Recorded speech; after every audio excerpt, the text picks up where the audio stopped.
আসসালামু আলাইকুম প্রিয় দর্শক, দূরের বা কাছের যে যেখান থেকে আমার এই ভিডিওটি দেখছেন, আশা করছি আপনারা সকলেই অনেক অনেক ভালো আছেন। আজকের পর্বে লাল শাক এবং আলু দিয়ে খুব মজার একটা আইটেম করে দেখাবো, যেটা গরম ভাতের সাথে খেতে খুবই ভালো লাগে। তাহলে চলুন রেসিপিটি দেখে নিচ্ছি। আজকের রেসিপির জন্য আমি এখানে বড় সাইজের দুটি আলু এভাবে কিউব করে কেটে নিয়েছি। এখন আলুটাকে সেদ্ধ করে নেব। তার জন্য প্রথমে আলু দিয়ে দিলাম। এখন এখানে অল্প করে পানি দিয়ে দিচ্ছি আর দিয়ে দিচ্ছি স্বাদ মতো লবণ। লবণ দিয়ে একটু নেড়ে চেড়ে নিচ্ছি। এখন ঢাকনা দিয়ে ঢেকে আলুটাকে সেদ্ধ করে নিচ্ছি। বেশ কিছুক্ষণ পর ঢাকনা খুলে একটু নেড়ে চেড়ে দিচ্ছি। এই দেখুন, আলু থেকে পানিটা সম্পূর্ণ টেনে নিয়েছে। এখন আলুটাকে ভেজে নেব। তার জন্য সামান্য তেল দিয়ে দিচ্ছি। এখন ভালো করে নেড়ে চেড়ে আলুটাকে লাল লাল করে ভেজে নেব।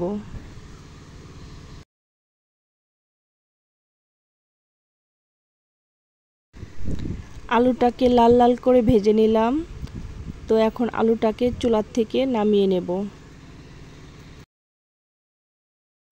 চুলায় অন্য একটি প্যান বসিয়েছি। আমি এখানে 3 আটি লাল শাক নিয়েছি। লাল শাকটা বেছে ভালো করে ধুয়ে নিয়েছি। এখন প্রথমে শাক দিয়ে দিচ্ছি।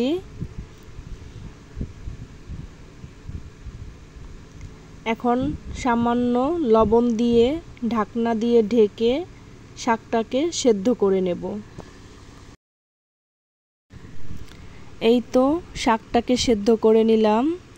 এখন আবারও একটু নেড়ে চেড়ে নিচ্ছি। তো দেখুন, শাকের পানি পুরোটাই টেনে নিয়েছে। এখন ভালো করে নেড়ে চেড়ে চুলার থেকে শাকটা নামিয়ে নিচ্ছি। আমি কড়াইটা আবার পরিষ্কার করে চুলায় বসিয়ে দিয়েছি। এখন এখানে দিয়ে দিচ্ছি পরিমাণ মতো রান্নার তেল। তেলটা গরম হয়ে গেছে। ছোট সাইজের 2টি দেশি রসুন কুচি নিয়েছি। রসুন কুচিটা এখন একটু ভেজে নেব।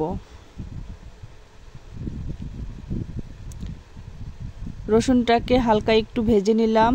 এখন এখানে দিয়ে দেব 3টি পেঁয়াজ কুচি।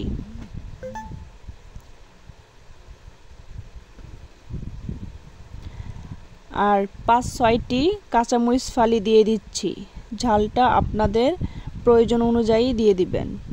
এখন পেঁয়াজ রসুনটাকে ভালো করে ভেজে নেব।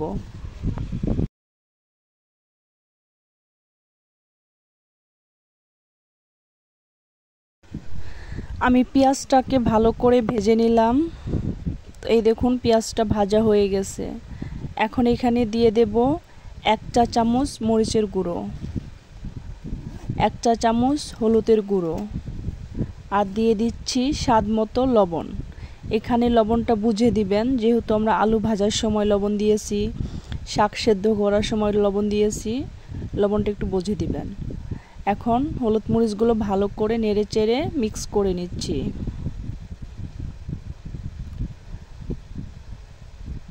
হলুদ মরিচগুলো ভালো করে নেড়ে চেড়ে মিশিয়ে নিলাম। এখন এখানে দিয়ে দেব চিংড়ি মাছ। আমি এখানে ছোট সাইজে চিংড়ি মাছ নিয়েছি। আপনারা চাইলে বড় চিংড়ি মাছ দিয়েও এই রান্নাটা করতে পারবেন। এখন চিংড়ি মাছটা দিয়ে চুলার আঁচটা কমিয়ে এভাবে নেড়ে চেড়ে 3-4 মিনিট কষিয়ে নেব। 3-4 মিনিট কষানোর পর দেখবেন চিংড়ি মাছ থেকে সুন্দর একটা ঘ্রাণ আসতেছে। তখন বুঝতে হবে চিংড়ি মাছটা কষানো হয়ে গেছে। এখন এখানে পানি দিয়ে দিচ্ছি আরও ভালো করে মাছটা কষানোর জন্য। তো এখন পানি দিয়ে ভালো করে নেড়ে চেড়ে নিচ্ছি। আমি চিংড়ি মাছটাকে ভালো করে নেড়ে চেড়ে মিশিয়ে নিলাম।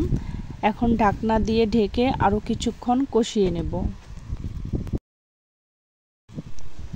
এই তো আমি কিছুক্ষণ চিংড়ি মাছটাকে কষিয়ে নিলাম। এই দেখুন, চিংড়ি মাছ থেকে তেল ছেড়ে দিয়েছে। এখন এখানে দিয়ে দিচ্ছি আগের থেকে ভেজে রাখা আলু। আলু দিয়ে ভালো করে নেড়ে চেড়ে মিক্স করে নেব।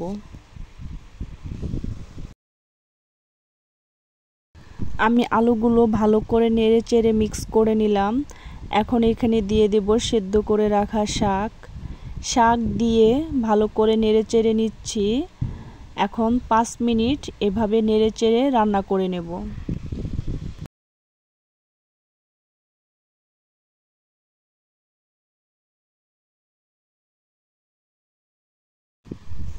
এই তো আমি ভালো করে নেড়ে চেড়ে শাকটাকে 5 মিনিট রান্না করে নিলাম।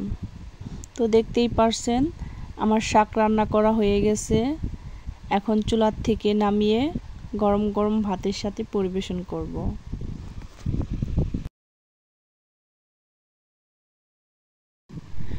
ভিডিওটি ভালো লাগলে লাইক কমেন্ট শেয়ার করে চ্যানেলটিকে সাবস্ক্রাইব করে চ্যানেলটির পাশেই থাকবেন।